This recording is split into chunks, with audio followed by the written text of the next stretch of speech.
চেয়ারের উত্তাপে যেন অহমিকা পেয়ে বসেছে একাংশের শাসক দলীয় কর্তা ব্যক্তিদের। সরকারি বেসরকারি অনুষ্ঠানগুলিতে অতিথি হিসেবে উপস্থিত থাকার কথা দিয়েও উপস্থিত না হওয়া কিংবা দেরি করে আসাটা অভ্যেসে দাঁড়িয়ে গেছে একাংশের রাজনৈতিক প্রশাসনিক নেতৃত্বদের মধ্যে। পরিণামে উদ্যোক্তাদের তীর্থের কাকের মতো বসে থাকতে হচ্ছে প্রায়শই।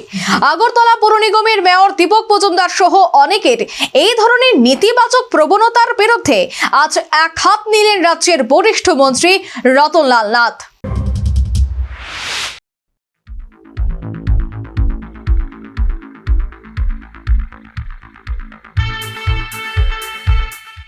রাজ্য বিদ্যুৎ নিগমের পক্ষ থেকে বৃহস্পতিবার আশা কর্মীদের মধ্যে ইলেকট্রিক সাইকেল বিতরণ কর্মসূচির আয়োজন করা হয়েছিল আগরতলা ভুতুরিয়া স্থিত বিদ্যুৎ নিগমের কর্পোরেট অফিসে। এই ইলেকট্রিক সাইকেল বিতরণের জন্য আনুষ্ঠানিক কর্মসূচির প্রধান অতিথি হিসেবে উপস্থিত ছিলেন রাজ্য মন্ত্রিসভার গুরুত্বপূর্ণ মন্ত্রী রতনলাল নাথ। দুপুর 12টায় এই অনুষ্ঠানটি শুরু হওয়ার কথা ছিল। আশা কর্মী এসে উপস্থিত হয়েছেন আরো আগে। সেই অনুযায়ী মন্ত্রী রতনলাল নাথও সময় মতো পৌঁছে গেছেন। মঞ্চে যাদের থাকার কথা তারাও অধিকাংশই পৌঁছে গেছেন সময় মতো।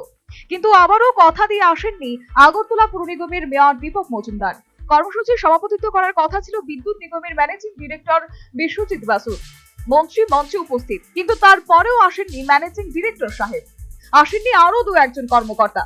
অথচ সকলের সম্মতির সাপেক্ষে কর্মসূচির আমন্ত্রণ পত্র ছাপা হয়েছিল, যেমনটা হয়ে থাকে অন্যান্য সকল ক্ষেত্রে। মেয়র দীপক মজুমদারের এরকম কথা দিয়ে কথা না রাখার অভিযোগ প্রায়শই শোনা যায়। আর প্রতি ক্ষেত্রেই নানাবিধ কর্মসূচির উদ্যোক্তারা অতিথিদের আগমনের জন্য তীর্থের কাকের মতো হাঁ করে বসে থাকেন। হয়রানি হয় উপস্থিত সাধারণ মানুষের। এই ধরনের নেতিবাচক প্রবণতার বিরুদ্ধে আজ এক হাত নিলেন রাজ্যের বরিষ্ঠ মন্ত্রী রতনলাল নাথ। কাজে ওরা আসলে ভালো হতো। আমাদের দীপক বাবু আসার কথা ছিল, মেয়র সাহেব। এখন থেকে কিন্তু যারা আসবে না কনফার্ম নেবেন, ডোন্ট টেক আদারওয়াইজ। এখানে কোনো চালাকি চলবে না, তাহলে চিঠি দিতে হবে। আজকে দিন আমিও তো, আমার তো কাজ ছিল, কলকাতা চলে যাচ্ছি, চিঠি দিয়ে জানাবে সরি আমি আসতে পারলাম। সে যাই রতননাথ হোক, অফিসার হোক, ব্যুরোক্র্যাট হোক, আমি রাইট? সে চেয়ারম্যান দীপক বাবুজি না বলতে চিঠি দিয়ে জানাবে আমি আসতে পারবো না, সরি। আমার আশা কর্মীদের জন্য শুভেচ্ছা। আমাদের সেক্রেটারি সাহেব এসছে, শাসু সাহেবের কাছে আছে, তবুও এটা ডোন্ট টেক আদারওয়াইজ। এটা আমি কেন আমার জন্য একরকম আরেকজনের জন্য এক নিয়ম হতে পারে, এটা বলা উচিত। সৌরভবাবু এসছে, আমাদের বার্মা সাহেব আসার কথা ছিল, আসেনি। ওনাকে এরকম ভাবে চিঠি দেওয়া উচিত আমি মনে করি। এই মেসেজটা আমি তো অন্য কাছে বলতে পারবো না, যারা একটু ইয়েতে আছে সেক্রেটারি সাহেবকে বলবো, তারা যেন এখন থেকে আমাদের তারা কনফার্মেশন আনবে। দেখবেন সিএম এর কাছে যখন চিঠি দেবেন আপনি, উনি টাইম দেবেন না দেবে উনি ঠিক করবেন ওনার সুবিধা মতো। তাহলে আপনি তো কনসেন্ট দিয়েছেন, কনসেন্ট দিলে থাকবেন না কেন? যেমন আমাদের বিশ্বজিৎ বসু যত কাজ থাকুক কেন রইল না? এগুলি চলে না। রাজ্যের মন্ত্রী রতনলাল নাথ এক প্রকার বিরক্ত হয়েই আজ বিদ্যুৎ নিগমের একটি অনুষ্ঠানে এই কথাগুলো বলেছেন। তাহলে সহজেই অনুমান করা যায় দীপক বাবুদের মতো রাজনৈতিক প্রশাসনিক নেতাদের এহেন আচরণে উদ্যোক্তা এবং উপস্থিত সাধারণ মানুষের মধ্যে বিরক্তি কোন পর্যায়ে গিয়ে পৌঁছায়।